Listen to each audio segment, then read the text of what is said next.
આગળ વાત કરીએ ગીર સોમનાથના પ્રભાસ પાટણમાં દીપડો પાંજરે પુરાયો। છેલ્લા કેટલાક દિવસથી રહેણાંક વિસ્તારમાં દીપડાના આટાફેરા હતા, જેને લઈ સ્થાનિકોમાં ભયનો માહોલ હતો। ત્યારે દીપડાને પાંજરે પૂરવા સ્થાનિકોએ વન વિભાગને જાણ કરી હતી।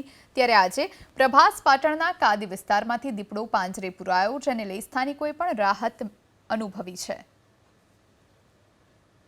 તો દીપડો પાંજરે પુરાતા સ્થાનિકોએ રાહતનો શ્વાસ લીધો છે, કારણ કે છેલ્લા ઘણા સમયથી દીપડાના આટાફેરા હતા। રહેણાંક વિસ્તાર સુધી દીપડો પહોંચી ચૂક્યો હતો અને હવે દીપડો પાંજરે પુરાતા લોકોએ રાહત અનુભવી। પ્રભાસ પાટણના કાદી વિસ્તારમાંથી દીપડો પાંજરે પુરાયો, જેને લઈ સ્થાનિકોએ પણ રાહત અનુભવી છે। તો દીપડો પાંજરે પુરાતા સ્થાનિકોએ રાહતનો શ્વાસ લીધો છે, કારણ કે છેલ્લા ઘણા સમયથી દીપડાના આટાફેરા હતા। રહેણાંક વિસ્તાર સુધી દીપડો પહોંચી ચૂક્યો હતો અને હવે દીપડો પાંજરે પુરાતા લોકોએ રાહત અનુભવી।